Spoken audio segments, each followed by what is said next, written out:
Standing at the altar in my black tuxedo, I watched Sarah walk down the aisle through a nearly empty wedding venue. 12 guests sat scattered across 50 chairs on her side of the chapel. My side was completely vacant. Not one person from my family had come. Not my parents, not my brother Jake, not my sister Amanda, not even my best friend Marcus. They had all chosen Amanda's last-minute engagement party over my wedding day. Sarah's white dress seemed to glow against the afternoon sunlight streaming through stained glass windows as she approached with a brave smile that couldn't hide her confusion. We exchanged vows with forced cheerfulness, our voices echoing in the hollow space. During the cake-cutting reception, my phone suddenly exploded with notifications. 53 missed calls from Dad. 1 text message. We need to talk. Now. My hands trembled as I stared at the screen. I stepped away from our small reception, my patent leather shoes clicking against the hardwood floor of the community center we had rented. Sarah noticed my pale face and followed me toward the corner near the gift table. My fingers shook as I dialed Dad's number, dreading what could possibly be so urgent that he would interrupt my wedding day with such desperate persistence. Lewis. Dad's voice cracked through the speaker before the first ring finished. Patrick Thompson. My 52-year-old father, who had spent 30 years working construction and never cried in front of his children, was sobbing uncontrollably. Son, I'm so sorry. We made a terrible mistake. We should have told you the truth. What truth? I demanded, my voice rising above the gentle music playing for our guests. What could possibly be more important than your son's wedding? There was no engagement party, he choked out between gasps. Amanda made that up. She's not even seeing anyone right now. Your mother collapsed this morning around 8 o'clock. Massive stroke. She's in intensive care at Oregon Health Sciences Hospital, and the doctors aren't sure if she's going to make it through the night. The words hit me like a physical blow. I grabbed the edge of a nearby table to steady myself as the room seemed to tilt sideways. Sarah immediately moved closer, her warm hand finding my shoulder as she heard every devastating word through the phone's speaker. You lied to me about Mom having a stroke so I wouldn't miss my wedding. I couldn't process what I was hearing. Are you completely insane? I would have canceled everything immediately. That's exactly why we didn't tell you. Dad's voice broke again. Catherine specifically made us promise not to ruin your special day. She kept saying, Louie has waited so long for this happiness, even as the paramedics were loading her into the ambulance. We thought we were protecting you, but now I realize we've destroyed everything instead. My legs felt weak as I sank into one of the reception chairs. Our wedding guests had stopped eating and were staring with concern at my obvious distress. Sarah knelt beside my chair, her wedding dress pooling around her feet as she took my free hand in both of hers. How bad is it really? I whispered into the phone. She's unconscious, son. Has been for 6 hours now. They've got her hooked up to all kinds of machines, but here's the thing that's got me really scared. Dad paused, and I could hear him struggling to compose himself. Right before she lost consciousness, she kept asking for you. She said, I need to tell Louie about the money over and over again. None of us know what she meant, but she seemed really urgent about it. I closed my eyes and tried to think. Mom had never mentioned anything unusual about money. We were a middle-class family from Portland, Oregon. Dad worked construction. Mom was a part-time bookkeeper for a local dental office. There wasn't any family fortune or hidden inheritance that I knew of. What money? I asked. We don't have any family money. That's what I thought too, but she was really insistent.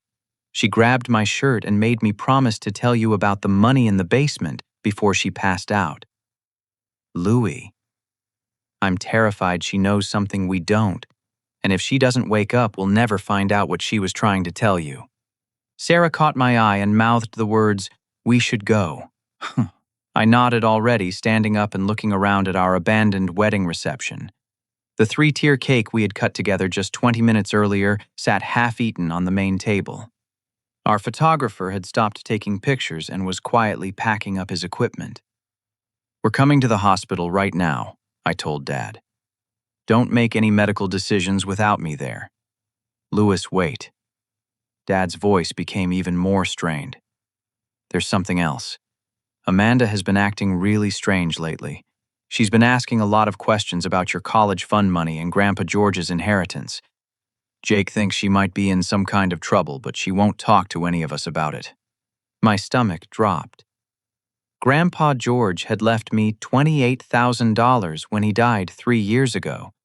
It was sitting in a savings account that I planned to use as a down payment on a house for Sarah and me. Mom was the co-signer on the account since I had been under 25 when I inherited it. "Has anyone checked on that account recently?" I asked, though I already suspected I didn't want to hear the answer. "Not since last Christmas, when you showed us the balance," Dad replied quietly. "Why would we need to check it?" "Get Jake and meet us at the hospital," I said firmly. "And Dad, if Mom wakes up, don't let her worry about the wedding. Tell her Sarah and I are fine and we love her." I hung up and looked at my new wife still kneeling beside my chair in her beautiful wedding dress. Her dark hair was perfectly styled, her makeup flawless, but her eyes were filled with understanding and determination. "We need to go to the hospital," she said simply. "Right now." I nodded and stood up, addressing our small group of wedding guests who had been pretending not to eavesdrop on the most devastating phone call of my life. "I'm sorry, everyone, but there's been a family emergency. Please take some cake home, and we'll celebrate properly when things settle down." As Sarah and I hurried toward the parking lot, still dressed in our wedding attire, I couldn't shake the feeling that this phone call was just the beginning of something much worse than a medical emergency. Sarah and I burst through the automatic doors of Oregon Health Sciences Hospital at 6:45 in the evening, our formal wedding attire drawing stares from patients and visitors in the lobby. My bow tie hung loose around my neck, and Sarah's train had gotten dirty in the parking lot, but neither of us cared about anything except getting to the intensive care unit on the 7th floor. The elevator seemed to take forever, stopping at every floor to pick up nurses and doctors who glanced sympathetically at our obvious wedding outfits. When the doors finally opened at the ICU level, I spotted my family immediately. They were clustered around a small waiting area near the nurses' station, looking more guilty and ashamed than I had ever seen them. Dad stood up first when he saw us approaching. Patrick Thompson looked like he had aged 10 years since this morning. His usually neat brown hair was disheveled, his work shirt wrinkled and stained with what looked like coffee spills. When our eyes met, he actually took a step backward as if he expected me to hit him. "Louis, I can't tell you how sorry I am," he began, but I held up my hand to stop him. "How is she?" "Stable, but still unconscious," my brother Jake answered from his position near the window. At 30 years old, Jake was 2 years older than me and built like Dad, with broad shoulders and calloused hands from working as an automotive mechanic. He stood with his arms crossed, his usual confident demeanor replaced by obvious anxiety. "The doctors say the next 12 hours are critical." That's when I noticed Amanda sitting in the corner chair, her face buried in her hands. My 25-year-old sister looked nothing like the confident real estate agent she usually presented herself as. Her expensive designer clothes seemed out of place in the hospital setting, and her perfectly manicured nails were now chewed down to the skin. "Amanda." I called her name, and she slowly looked up. Her eyes were red and swollen from crying, but there was something else in her expression that I couldn't identify. Fear, maybe, or guilt. "Oui, I'm so sorry about today," she whispered, her voice barely audible. "I never meant for any of this to happen." "What exactly did happen?" Sarah asked gently, settling into a chair beside Amanda. My new wife had an amazing ability to make people feel comfortable, even in the worst situations. "We're trying to understand why everyone thought an engagement party was more important than Louis' wedding." Amanda's face crumpled again, and she started sobbing harder. "There was no engagement party. There's no boyfriend. There's no engagement. I made the whole thing up because I couldn't face telling everyone the truth about what I've done." Jake moved closer to our group, his heavy work boots making soft sounds against the hospital's linoleum floor. Amanda's been having some problems lately. Financial problems. We've been trying to help her, but it's gotten out of hand. What kind of financial problems? I asked, though my stomach was already turning with dread. And what does this have to do with Mom's stroke? Dad cleared his throat uncomfortably. Son, we need to tell you something, and you're not going to like it. Over the past 6 months, we've been helping Amanda pay off some debts. Gambling debts, online poker sites, and sports betting apps. We used money from your college fund to cover some of the payments. The words hit me like a punch to the chest. You used my college fund money, the inheritance from Grandpa George. It was supposed to be temporary, Amanda cried out, finally meeting my eyes. I promised everyone I would pay it back within 3 months. But then I kept losing more money trying to win back what I had already lost, and everything spiraled out of control. Sarah reached over and took my hand, squeezing it tightly as I processed this information. My entire family had betrayed my trust, stolen my inheritance, and then lied to me on my wedding day to cover it up. How much? I asked quietly. Jake and Dad exchanged glances. Most of it, Jake admitted. About $24,000 so far. I stood up abruptly, my chair scraping against the floor. Several nurses looked in our direction, and I realized I was breathing heavily and probably looked like I was about to lose control. You stole $24,000 from me to enable Amanda's gambling addiction, and then you all skipped my wedding to avoid telling me the truth. It wasn't like that, Dad protested weakly. We were planning to tell you after your honeymoon. We thought we had more time to figure out how to pay you back. And Mom found out today, didn't she? I continued, the pieces falling into place. That's why she had the stroke. She discovered what you all had been hiding from me, and the stress caused her collapse. Amanda nodded miserably. She found bank statements in my purse when she was looking for aspirin this morning.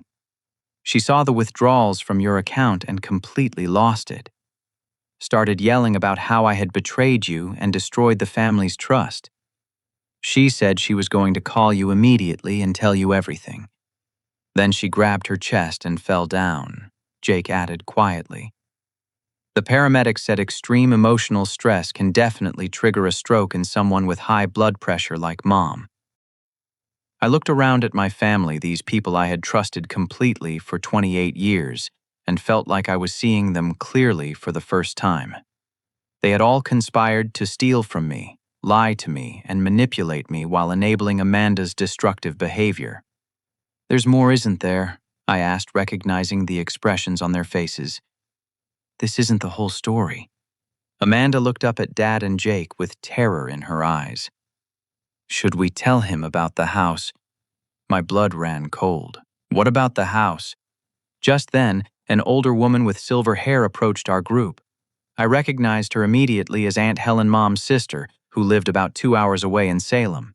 She walked directly up to me and pulled me into a tight hug. Louis, honey, I'm so sorry about Catherine, she said, her voice thick with emotion. And I'm sorry about what this family has put you through today. Helen released me and looked directly at Amanda with an expression of pure disgust. Tell him about the signature, Amanda. Tell him what you did to get that extra money. Amanda's face went completely white. Aunt Helen, please don't. Someone has to tell him the truth, Helen said firmly. Catherine found forged documents in your room yesterday morning. You signed Louis's name to authorize additional withdrawals from his inheritance account. That's a federal crime, young lady. The waiting room seemed to spin around me. Not only had my family stolen my inheritance money with my parents' permission, but Amanda had also forged my signature to steal even more without anyone's knowledge. How much more? I asked in a voice that didn't sound like my own. Amanda couldn't look at me. $4,000, but I was going to pay it back, I swear. With what money? Sarah asked sharply. You don't have any money. That's why you're in debt in the first place. Before Amanda could answer, a doctor in surgical scrubs approached our group. Are you the Thompson family? We all turned toward him eagerly. I'm Dr. Martinez, the neurosurgeon treating Catherine Thompson. She's beginning to show signs of consciousness. Her brain activity has improved significantly in the past hour. However, she's very agitated and keeps asking for someone named Lewis. Would that be one of you, Mifuri? That's me, I said immediately. I'm her son. Can I see her? In a few minutes. But first I need to warn you that stroke patients sometimes have difficulty communicating clearly at first. She may seem confused or upset. Try to keep her calm and avoid any stressful topics for now. As Dr. Martinez walked away, I realized that seeing Mom conscious again would normally be the best news I could imagine. But now I dreaded having to face her, knowing that discovering my family's betrayal had literally caused her stroke. Amanda grabbed my arm as I started to follow the doctor. Louis, please don't tell her that you know everything. The stress could cause another stroke. I pulled my arm away from her grip. Don't touch me. And don't tell me how to handle this situation. You've done enough damage already. As I walked toward Mom's room with Sarah beside me, I couldn't help but think that this was supposed to be the happiest day of my life. Instead, it had become a nightmare that was apparently far from over. The intensive care unit was quieter than I had expected, with only the soft beeping of monitors and the whispered conversations of medical staff breaking the silence. Mom's room was the third door on the left, and through the glass window I could see her small form connected to various machines. Her usually vibrant face looked pale and fragile against the white hospital pillow. Sarah waited outside while I entered the room alone. Mom's eyes were open but unfocused, staring at the ceiling. When she heard my footsteps, she slowly turned her head toward me. Louis. Her voice was weak and slightly slurred, but she was definitely conscious and alert. I'm here, Mom. I pulled the visitor's chair close to her bed and took her hand gently. How are you feeling? Terrible, she whispered, tears starting to form in her eyes. I'm so sorry, sweetheart. I ruined your wedding day. You didn't ruin anything. I lied, trying to keep my voice steady. Sarah and I are fine. We're just worried about you getting better. Mom tried to sit up slightly, wincing with the effort. Did they tell you about Amanda, about what she's been doing? I nodded carefully.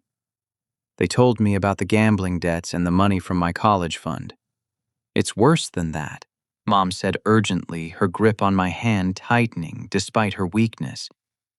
Much worse. She forged your signature on bank documents. I found them hidden in her bedroom yesterday when I was helping her pack for what I thought was a weekend trip. I know about the forged signature too, Mom. Aunt Helen told me. Mom's eyes widened with fear. No, Louis. You don't understand. The signature forgery wasn't just for your inheritance money. She forged documents to take out a second mortgage on our house. Your father doesn't even know yet. I felt like the floor had disappeared beneath me. What do you mean, a second mortgage? $120,000, Mom whispered. She used fake pay stubs showing she makes $80,000 a year selling real estate, but her actual income last year was only $32,000.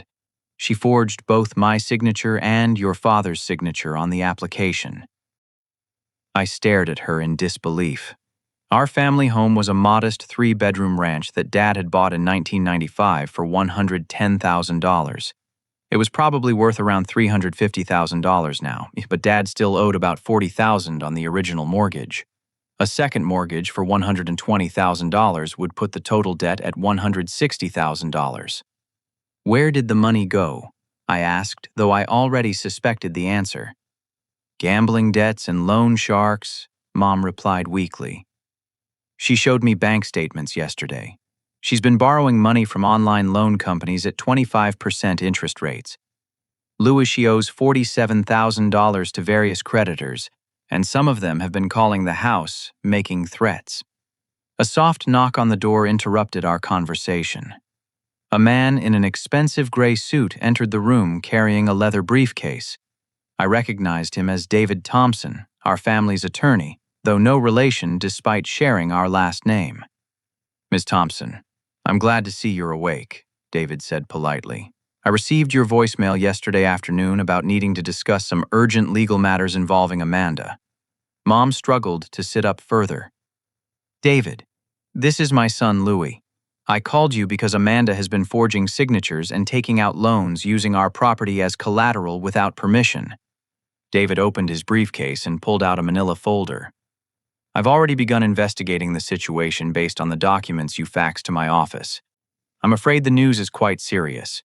The second mortgage you mentioned is real, and the first payment was due 15 days ago. The bank has already sent a notice of default. What does that mean exactly? I asked, dreading the answer.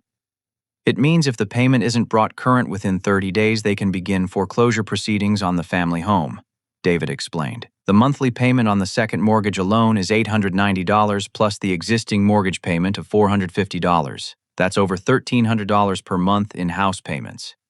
I did the math quickly in my head. Dad's construction income varied seasonally, but he probably averaged around $55,000 per year. Mom's part-time bookkeeping brought in maybe $15,000. After taxes and normal living expenses, there was no way they could afford $1,300 monthly in house payments. Can't we prove the signatures were forged and get the loan canceled? I asked hopefully. David shook his head grimly. Mortgage fraud is a federal crime, but the bank still has to be repaid.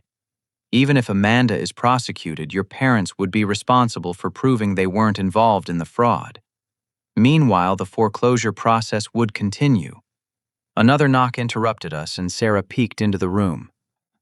I'm sorry to bother you, but there are some people here asking for Amanda. They say they need to speak with her immediately about overdue payments. My stomach dropped. What kind of people?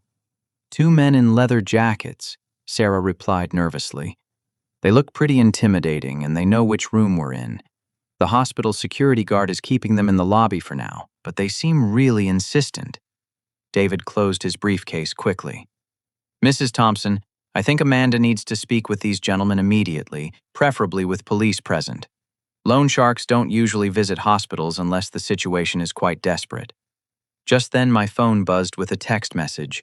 It was from Marcus Williams, my best friend who had missed my wedding to attend Amanda's fake engagement party.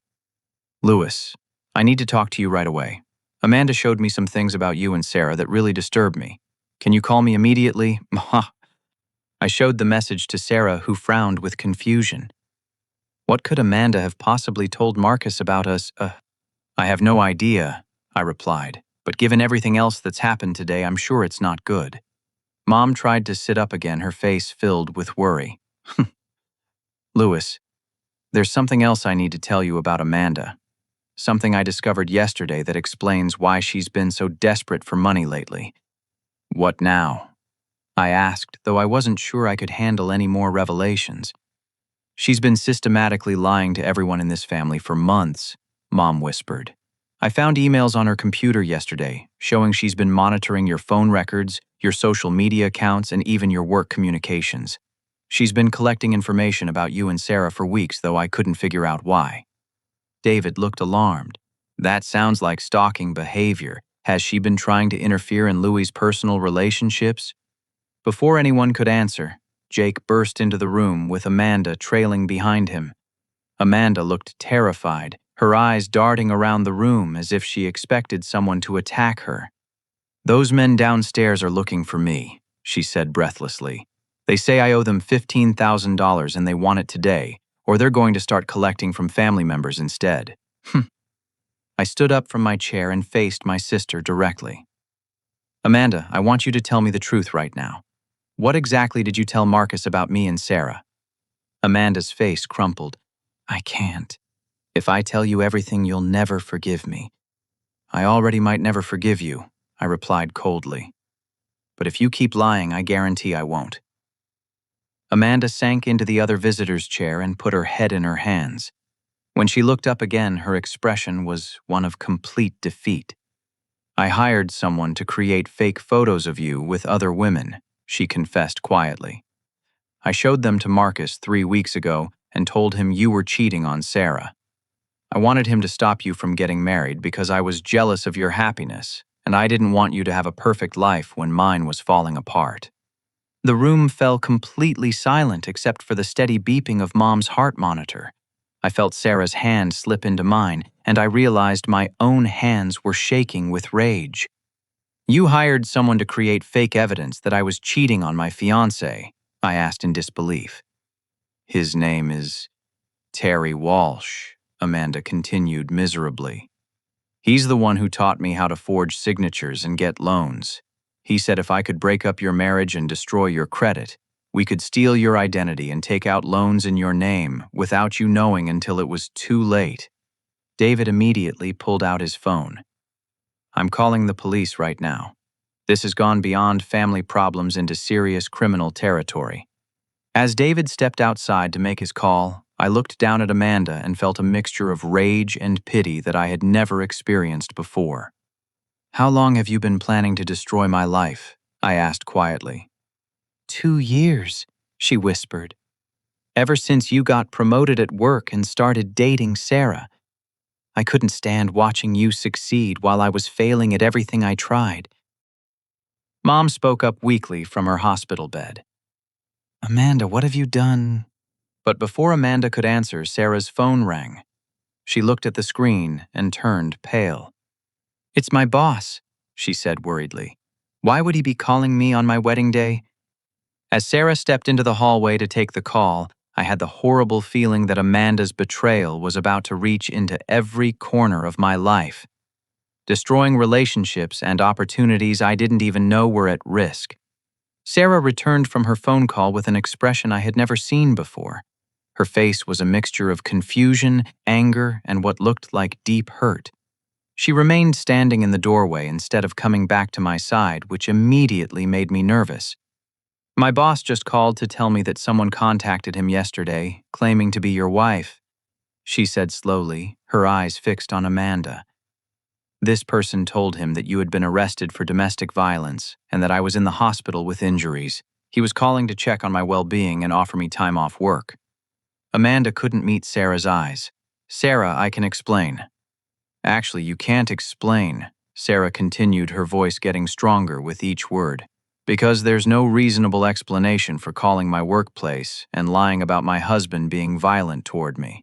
That's not gambling addiction or financial desperation. That's pure malicious intent to destroy our lives. I moved toward Sarah, but she held up her hand to stop me. Wait, there's more. He also told me that someone called 3 weeks ago pretending to be my sister, saying that our family was concerned about me marrying someone with a history of addiction and criminal behavior. Mom tried to sit up in her hospital bed, her face flushed with anger despite her weakened condition. Amanda Elizabeth Thompson, what is wrong with you? It wasn't supposed to go this far, Amanda sobbed. Terry said if I could just create enough problems in Lewis's life, he would break up with Sarah on his own, and I wouldn't have to do anything else. Jake stepped forward, his mechanic's hands clenched into fists. Who is this Terry guy? And why are you taking advice from someone who's obviously using you? He's my boyfriend, Amanda admitted quietly. We met 6 months ago at a casino in Seattle. He told me he was a financial consultant who could help me get out of debt, but then he started asking a lot of questions about our family's finances and Louis's job and personal life. David returned from making his phone call, his expression grim. The police are on their way, but I just spoke with a detective who knows the name Terry Walsh. He's a con artist with multiple fraud convictions in 3 different states. Amanda, this man has been using you as part of a larger scheme to steal from your entire family. Sarah finally moved closer to our group, but she addressed Amanda directly instead of me. Show me the fake photos you created of Louis. I want to see exactly what you've been telling people about my husband. Amanda reluctantly pulled out her phone and scrolled through her photo gallery. She handed the device to Sarah, who examined the screen with her professional graphic designer's eye. These are terribly photoshopped, Sarah said after a moment. You took photos from Lewis's social media accounts and pasted them onto other people's bodies entering hotel rooms. The lighting is completely wrong, and you can see the digital artifacts around the edges where you cut and pasted. Marcus believed them, Amanda said defensively. Marcus wanted to believe them, I corrected angrily. He's always been jealous of my relationship with Sarah, and you gave him an excuse to try to break us up. Jake pulled out his own phone and started scrolling. I'm calling Marcus right now. He needs to hear the truth before this gets any worse. While Jake stepped into the hallway to make his call, I turned my attention back to Amanda. I want to know exactly what else you and this Terry person have been planning. What other parts of my life have you been sabotaging? Amanda looked terrified, but Mom spoke up from her bed. Tell him about the graduate school applications, Amanda. My blood went cold. 2 years ago, I had applied to 3 different MBA programs to advance my accounting career. All 3 schools had rejected my applications despite my high GPA and test scores. I had never understood why, since my qualifications seemed strong on paper. You sabotaged my graduate school applications, I asked in disbelief. Terry had me call the admissions offices pretending to be your ex-girlfriend, Amanda confessed miserably. I told them you had been fired from previous jobs for stealing money and that you had a drinking problem that made you unreliable. Sarah gasped audibly. Amanda, that's not just lying. That's deliberate career sabotage. Do you realize you may have cost Lewis hundreds of thousands of dollars in potential future earnings? And what about my promotion last year? I continued remembering how disappointed I had been when my supervisor passed me over for a management position, despite my excellent performance reviews. Did you interfere with that too? Amanda nodded miserably. Terry's ex-wife works at your company in human resources. She put a note in your personnel file saying you had been reprimanded for inappropriate behavior toward female colleagues. Jake returned from his phone call shaking his head in disgust. Marcus is driving here right now.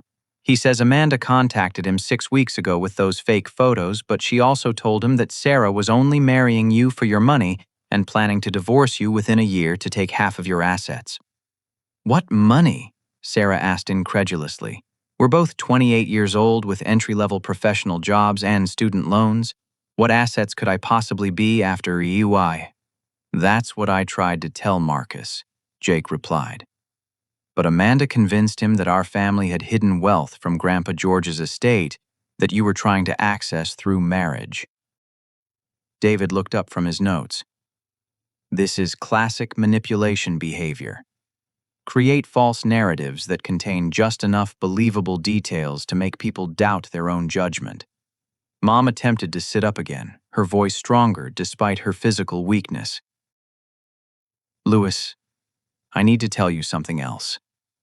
Yesterday, when I was going through Amanda's room looking for evidence of her financial problems, I found a notebook where she had been tracking your daily routines, your work schedule, your favorite restaurants, even the routes you take to and from your apartment. She's been stalking me, I asked, feeling sick to my stomach. For months, Mom confirmed. There are pages of notes about your relationship with Sarah, details about your friends and coworkers, even information about your banking habits and spending patterns.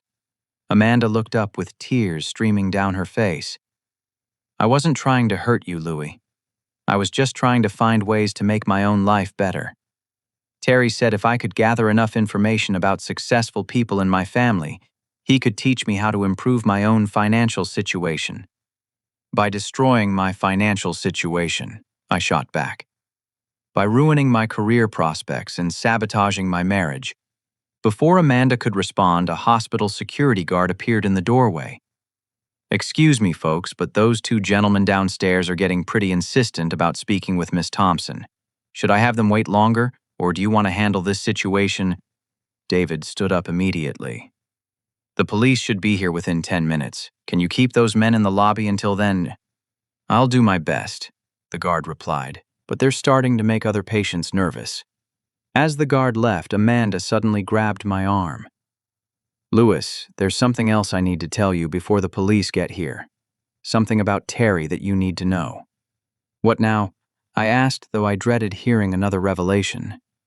He's been planning to disappear with all the money once we finish destroying your credit, she said quietly. He never intended to help me pay back my gambling debts. He was using me to get access to our family's financial information, so he could steal everything and leave me to face the legal consequences alone. Sarah looked at Amanda with what might have been the first hint of sympathy she had shown all day. Amanda, do you realize this man has been manipulating you exactly the way you've been manipulating Louis? I'm starting to, Amanda whispered, especially after seeing how easily he convinced me to hurt the people I love most. Just then, my phone buzzed with another text message. This time it was from an unknown number. Your sister owes us money. If she doesn't pay by midnight tonight, we're coming for you and your new wife instead. We know where you live. I showed the message to everyone in the room. David immediately took a photo of my phone screen with his own device. This constitutes criminal threatening, he said grimly. When the police arrive, we'll need to show them this message as evidence. Mom reached for my hand from her hospital bed. Louis, I'm so sorry we let things get this bad. We were so focused on trying to help Amanda that we forgot our responsibility to protect you from her choices. Where is Terry right now? I asked Amanda. Is he still in town? He's waiting for me at a hotel near the airport, she admitted.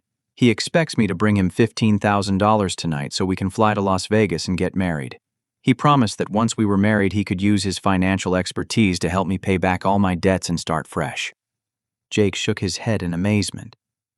Amanda, do you really believe this guy is going to marry you and solve all your problems? He's a career criminal who specializes in financial fraud. I didn't want to believe it, Amanda said quietly. But after seeing what I've done to Louis and Sarah today, I'm starting to understand that Terry has been lying to me about everything, just like I've been lying to everyone else. As if summoned by our conversation, the sound of police sirens grew louder in the hospital parking lot below. Through Mom's room window, I could see 2 patrol cars and what looked like an unmarked detective's vehicle pulling up to the emergency entrance. Amanda, I said quietly, making a decision that surprised even myself. I want you to call Terry right now and tell him you have the money. Arrange to meet him at that hotel. But instead of bringing money, you're going to bring the police. Amanda looked startled. You want me to help arrest Terry? I want you to help arrest the man who taught you how to destroy your own family, I replied firmly. And then I want you to face the consequences of your own choices without blaming him for everything you've done. Sarah moved closer to me and took my hand. Are you sure about this? Louis, this could get dangerous. I'm sure, I said, looking around at my family. We're going to end this today and then we're going to figure out how to rebuild the trust that's been broken. As the sound of police footsteps echoed in the hospital corridor outside Mom's room, I realized that my wedding day had become the day my entire life changed direction.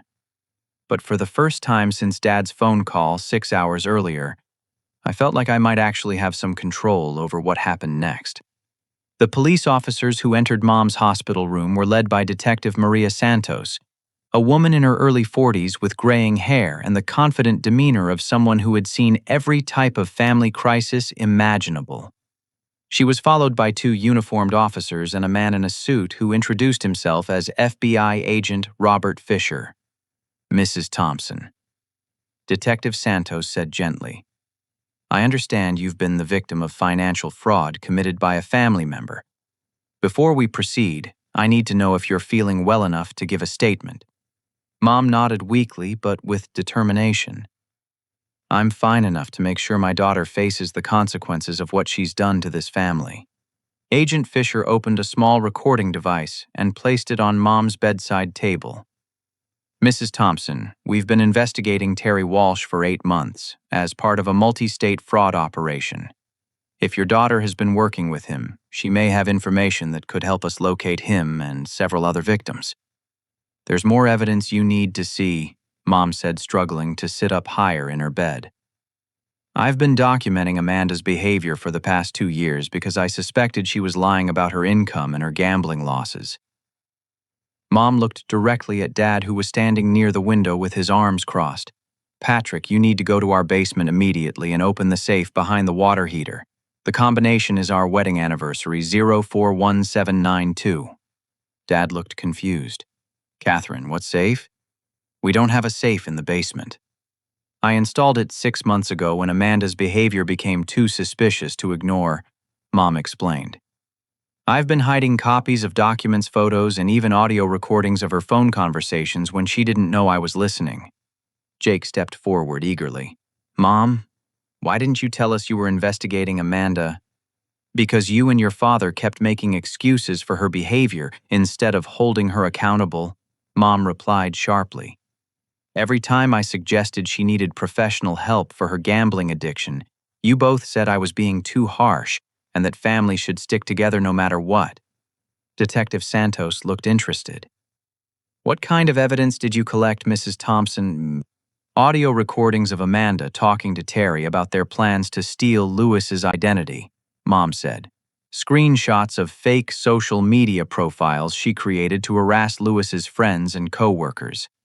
Bank statements showing she's been systematically stealing money from family accounts for 3 years, not 6 months like she claimed. Agent Fisher exchanged glances with Detective Santos. 3 years. That timeline matches our investigation into Terry Walsh's previous operations in California and Nevada. There's more, Mom continued, her voice getting stronger with each revelation. I have photos of documents Amanda brought home showing she was planning to take out credit cards in Louis's name, using his personal information. She's already applied for 2 store credit cards using his identity but had them sent to a post office box she rented under a fake name. I felt like the room was spinning. She's been stealing my identity for months, Sumio. Not just your identity, Mom said sadly. She's also been impersonating Sarah online, creating fake dating profiles and social media accounts to make it look like Sarah was cheating on you. I have screenshots of conversations where Amanda pretended to be Sarah talking to other men. Sarah grabbed the back of a chair to steady herself. She created fake dating profiles using my photos and personal information. Yeah. Terry taught her how to do it, Mom confirmed. The goal was to create so much chaos in your relationship that you would break up before the wedding, and then Amanda could comfort Louis through the heartbreak, while Terry helped him recover his financial losses by investing in fraudulent schemes. David, our family attorney, was taking notes rapidly. Mrs. Thompson, this evidence could be crucial for both criminal prosecution and civil restitution. How much total money are we talking about? At least $85,000, Mom replied. But that's just what I could document. There may be additional accounts or loans I haven't discovered yet. Detective Santos turned to Amanda, who had been sitting silently in the corner chair looking increasingly pale. Miss Thompson, we need you to contact Terry Walsh immediately and arrange a meeting. You're going to wear a wire and help us arrest him. I can't, Amanda whispered. If he finds out I'm working with the police, he'll disappear and you'll never catch him. He's already planning to leave town tonight, whether I bring him money or not. Agent Fisher leaned forward. Miss Thompson, Terry Walsh has victimized at least 12 families across 4 states in the past 2 years. The total financial damage is over $600,000. Some of his victims have lost their homes, their savings, and their ability to trust anyone. If you help us arrest him, we can recommend reduced charges for your cooperation. What if I don't help you? Amanda asked quietly. Then you'll face federal charges for identity theft, mortgage fraud, bank fraud, and criminal conspiracy, Agent Fisher replied matter-of-factly. That's probably 15 to 20 years in federal prison. Mom reached for Amanda's hand from her hospital bed. Sweetheart, you have a choice right now. You can keep protecting the man who used you to hurt your own family, or you can start making amends by helping stop him from hurting other families. Amanda looked around the room at all of us, her eyes finally settling on me. Louis, if I do this, if I help arrest Terry and testify against him, will you ever be able to forgive me? I considered the question carefully. 6 hours ago, I had been the happiest man in the world, cutting my wedding cake with my new wife. Now, I was sitting in a hospital room, learning that my sister had spent 2 years systematically destroying my life with the help of a career criminal. The betrayal was so deep and comprehensive that I wasn't sure forgiveness was possible. I don't know, I answered honestly. But I know that helping to stop Terry is the right thing to do, regardless of whether it helps your relationship with this family. Sarah moved closer to my chair. Amanda, can I ask you something? When you were creating those fake dating profiles using my photos, did you ever think about how that might affect my safety? What if one of those fake conversations had led some stranger to try to find me in real life? Amanda's face crumpled. I never thought about that. Terry said it was just temporary, just enough to create some arguments between you and Louis. Did you ever think about what would happen to Mom and Dad if they lost their house because of the fraudulent mortgage you took out? Sarah continued. Did you consider that they might end up homeless because of your choices? I thought I could pay everything back before anyone found out, Amanda sobbed. Terry promised he could teach me investment strategies that would help me win back all the money I had lost gambling. Jake shook his head in disgust. Amanda, you're 25 years old. You're not a child who can claim she didn't understand the consequences of stealing $85,000 from her own family. Detective Santos checked her watch. We need to make a decision quickly. If Terry is planning to leave town tonight, we have to move now. Mom struggled to sit up straighter in her hospital bed. Amanda, your grandfather George worked 60-hour weeks for 40 years to leave that money to Louis. He wanted to make sure his grandson could buy a house and start a family without financial stress. You stole that man's legacy and used it to feed your gambling addiction. I know, Amanda whispered. Do you, Mom asked sharply, do you really understand what you've taken from your brother?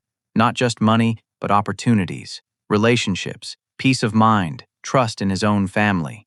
Do you understand that your actions today caused me to have a stroke that could have killed me? Amanda couldn't speak. She sat in her chair crying while the rest of us waited for her to make a decision that would affect the rest of her life. Finally, she looked up at Agent Fisher. If I help you arrest Terry, will I still go to jail? Probably, Agent Fisher replied honestly. But cooperation with our investigation will be considered during sentencing. You might serve months instead of years. Amanda turned to me one more time. Louis, I know I don't deserve it, but I'm asking for your help. Will you and Sarah be there when I call Terry? I don't think I can do this alone. I looked at Sarah, who nodded slightly.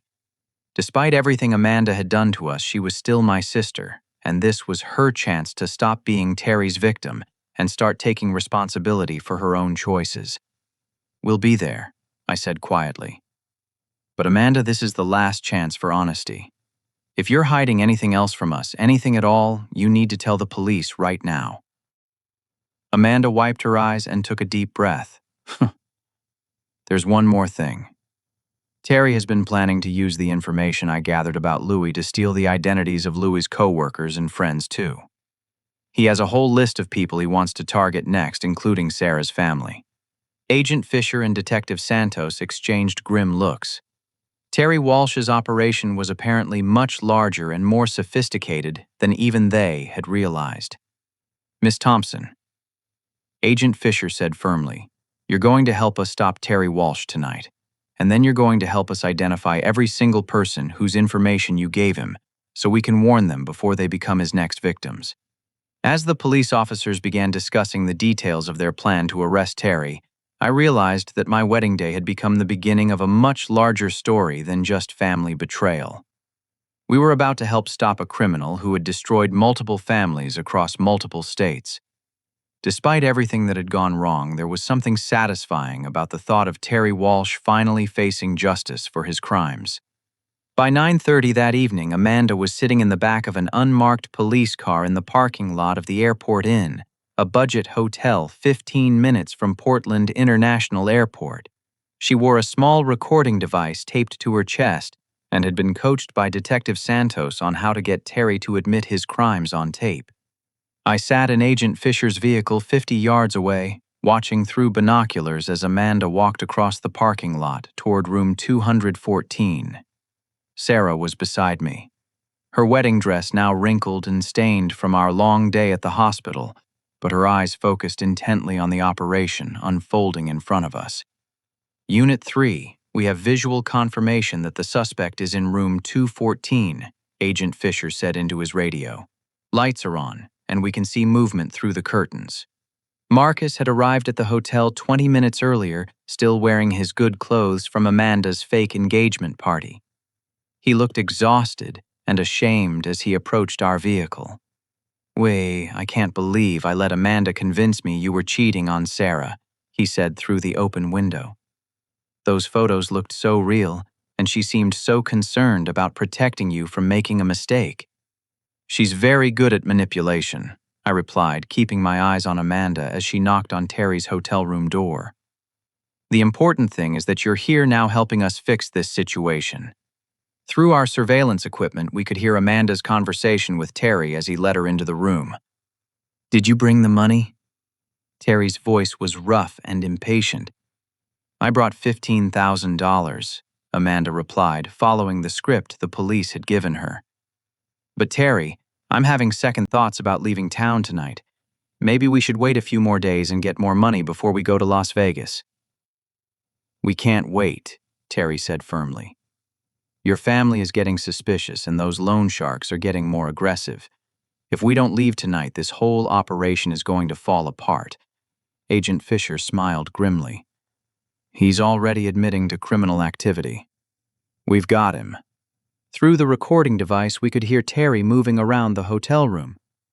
Show me the money, Amanda. I want to count it before we leave for the airport. It's in my car, Amanda lied. I didn't want to carry that much cash through the hotel lobby. But Terry, before we leave, I need to ask you something. What's going to happen to my brother Louis after we disappear? You said we were just going to create some problems for him, but I think we've done more damage than you originally told me. Sarah gripped my hand tightly as we listened to Terry's response. Louis is not your problem anymore, Terry said coldly. Once we're married and living in Nevada, you won't have to worry about your family's financial problems. I've got investment opportunities lined up that will make us both rich within 6 months. What kind of investment opportunities? Amanda asked, still following the police script. Real estate fraud mostly, Terry replied casually. I know people who can create fake property deeds and mortgage documents. We use your brother's credit and identity information to buy properties, then flip them quickly before anyone realizes the paperwork is fraudulent. Agent Fisher spoke into his radio. All units move in now. We have confession to multiple federal crimes. Within seconds, the hotel parking lot was flooded with police cars and FBI vehicles. I watched through binoculars as agents surrounded room 214.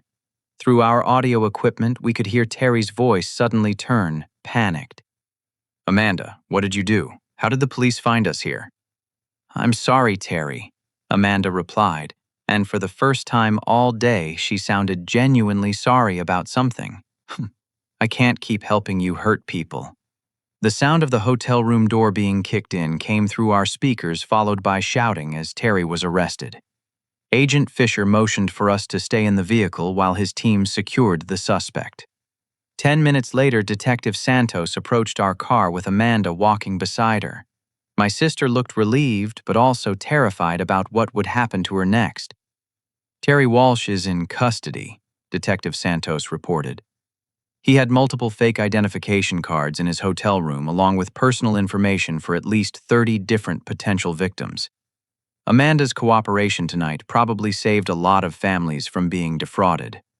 Amanda stopped next to my window, tears streaming down her face. Louis, I know this doesn't make up for everything I've done, but I want you to know that helping arrest Terry was the first time in months that I felt like I was doing something right. It's a start, I replied honestly.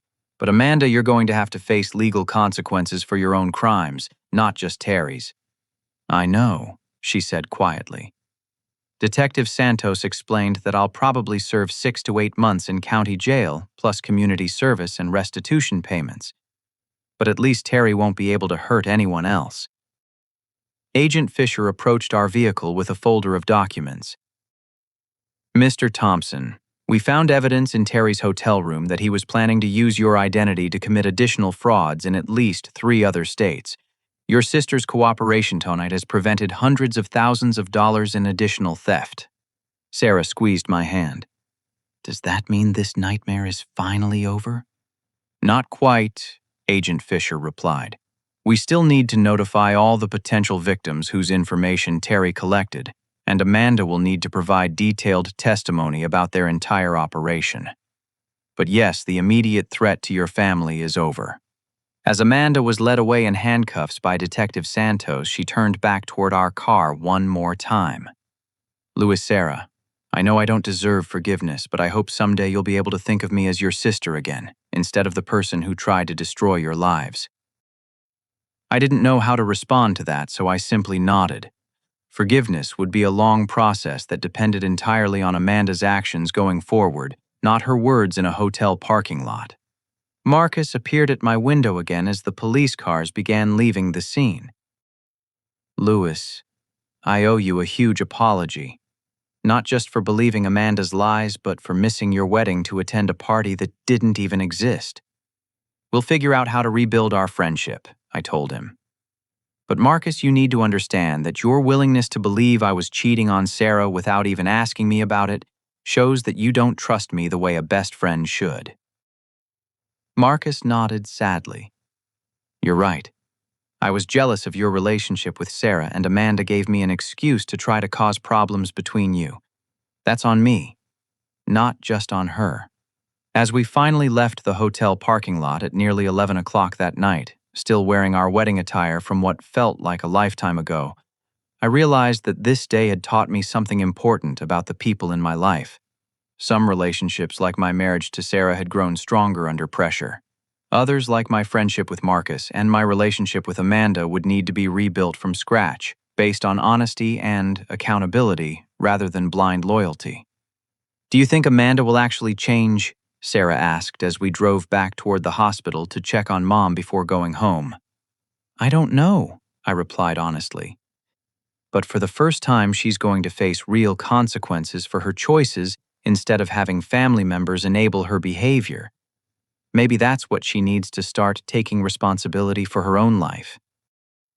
As we pulled into the hospital parking lot, I realized that my wedding day had ended with something I never expected: a sense of hope that my family might actually become healthier and more honest, even if it took years to rebuild the trust that had been broken. 3 months later, Sarah and I were sitting on the small deck of our new apartment in Beaverton, a suburb about 20 minutes west of Portland. We had moved out of the city, partly to save money, and partly to start fresh after everything that had happened on our wedding day. The morning sun was streaming through the trees in our apartment complex, and Sarah was reading emails on her laptop while I reviewed financial documents spread across our outdoor table. The federal investigation into Terry Walsh's fraud operation had concluded 2 weeks earlier, with his sentencing to 12 years in federal prison. His scheme had victimized 16 families across 5 states, with total financial damages exceeding $900,000. Amanda's cooperation had been crucial in identifying his other victims and recovering a significant portion of the stolen money. The restitution check from Terry's seized assets came yesterday. I told Sarah, holding up an envelope from the FBI's Victim Compensation Program. $87,000. That's actually more than what Amanda stole from me since they calculated interest and damages. Sarah smiled and closed her laptop. "Does that mean we can finally start looking at houses?" "It means we can start looking at houses," I confirmed. "But more importantly, it means Mom and Dad won't lose their home."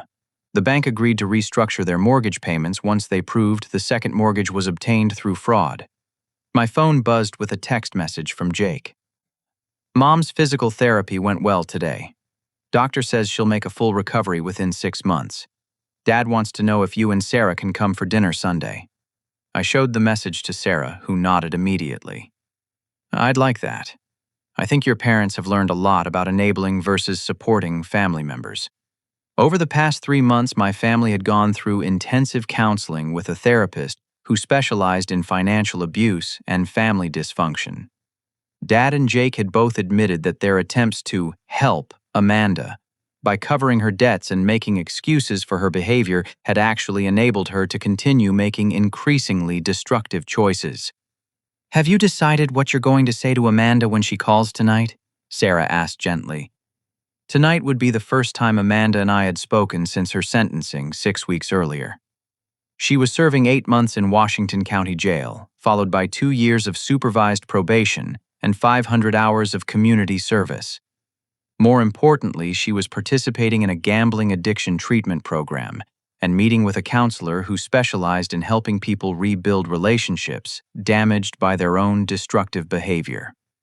"I'm going to tell her the truth," I replied, "that I'm willing to have a relationship with her again, but it has to be built on honesty and accountability, not family guilt and obligation." Sarah reached across the table and took my hand.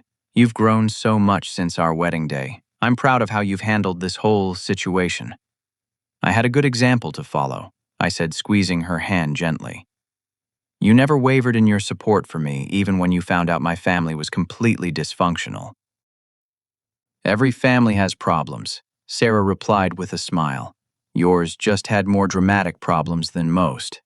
My phone rang, displaying the number for Washington County Jail. I took a deep breath and answered.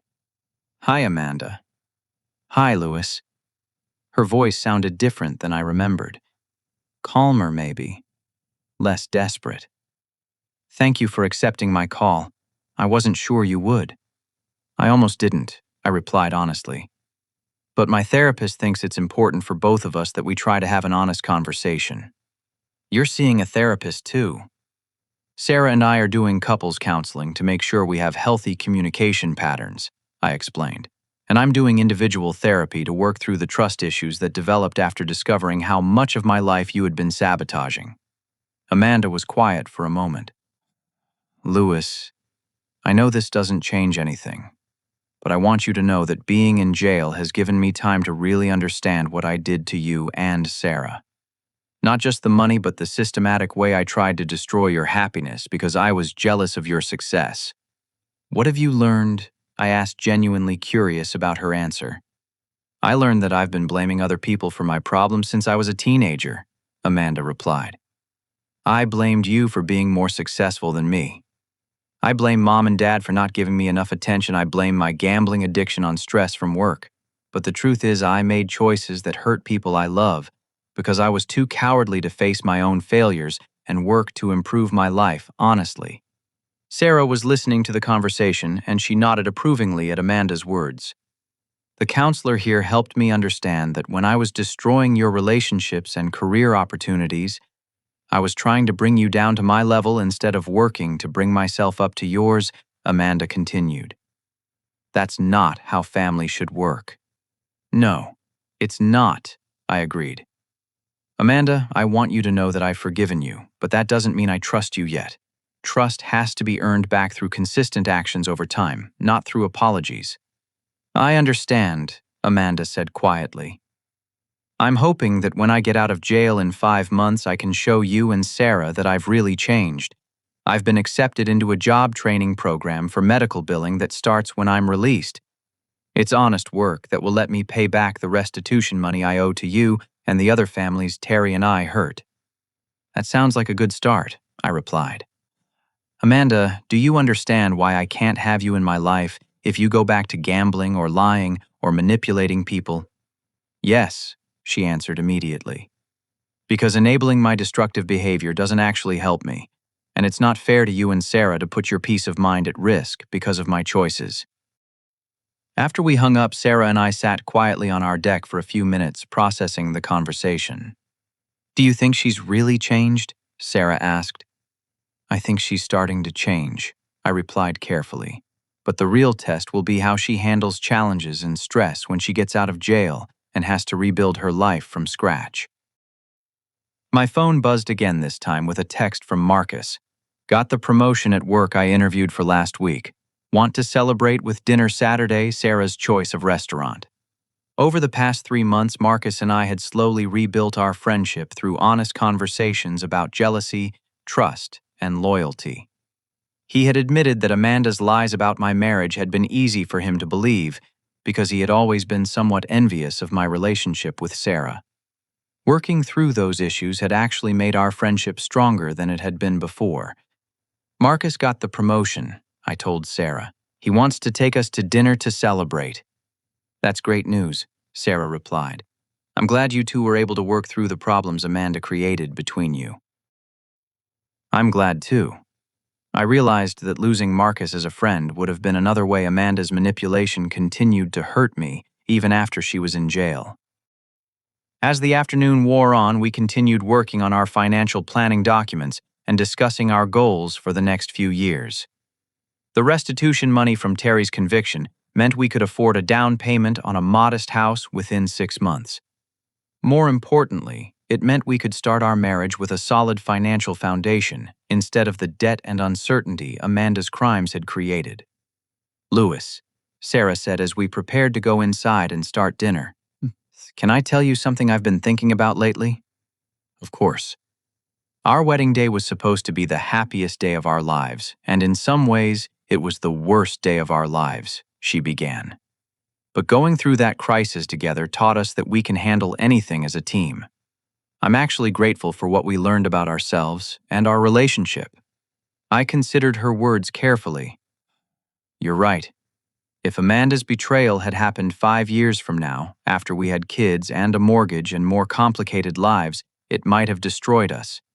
Instead, it happened early enough that we could face it together and come out stronger. And your family is healthier now too, Sarah added. Your parents have stopped enabling Amanda's destructive behavior. Jake has learned to set boundaries instead of just trying to fix everyone's problems. And Amanda is finally getting the help she needs instead of being protected from the consequences of her choices. As we prepared dinner together in our small but comfortable apartment kitchen, I reflected on how much had changed since our wedding day 3 months earlier. We had learned that love without boundaries becomes enabling, and that protecting someone from consequences often prevents them from growing and changing. "Do you ever regret marrying me on such a chaotic day?" I asked Sarah as she chopped vegetables for our salad. "Never," she replied without hesitation. "Marrying you was the best decision I ever made. Everything else that happened that day just taught us how strong our relationship really is."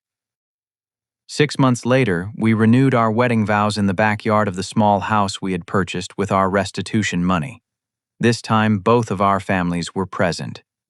Mom had made a complete recovery from her stroke and walked me down the aisle in a symbolic new beginning. Dad and Jake served as groomsmen, having learned to balance family loyalty with personal accountability. Marcus served as my best man, our friendship stronger than ever, after working through the trust issues Amanda's manipulation had created. Amanda participated via video call from her halfway house, where she was completing the final month of her supervised release program. She had successfully completed her job training and was working full-time as a medical billing specialist, using her income to pay restitution to Terry's victims and save money for her own apartment. "I'm proud of the work you're doing to rebuild your life," I told her during our video call after the ceremony. "And I'm proud that you're taking responsibility for making amends instead of expecting forgiveness without earning it." "Thank you for giving me the chance to prove I can change," Amanda replied. "I know I have years of work ahead of me to fully repair the damage I caused, but I'm committed to doing that work." As Sarah and I danced to our first song as a married couple for the second time, surrounded by family and friends who had learned valuable lessons about love, trust, and accountability, I realized that our story had become one of genuine healing and growth, rather than just betrayal and consequences. The life lesson that emerged from our experience was clear. True family loyalty means holding each other accountable for growth, not protecting each other from consequences. Love without boundaries becomes enabling, but love with healthy boundaries creates space for genuine healing and authentic relationships to flourish. Trust once broken can be rebuilt through consistent actions over time, but it requires courage from both the person who broke trust and the person who was betrayed. Our wedding day nightmare had ultimately led to something better than we could have imagined, a marriage built on tested foundations, a family committed to honesty instead of enabling, and relationships based on accountability rather than guilt and obligation. Now I'd love to hear from you. Have you ever had to choose between protecting someone you love and holding them accountable for their actions? How do you balance family loyalty with personal boundaries? Share your thoughts in the comments below. And if this story resonated with you, please like this video to help others find it. Don't forget to subscribe for more stories about overcoming family challenges and rebuilding trust after betrayal. And please share this with anyone who might benefit from hearing about the importance of healthy boundaries in family relationships. Thank you for listening to our story, and I hope it encourages you to choose accountability and growth over enabling and denial in your own relationships. Remember that sometimes the most loving thing you can do for someone is refuse to protect them from the natural consequences of their choices. Here's to building stronger, more honest relationships in all of our lives.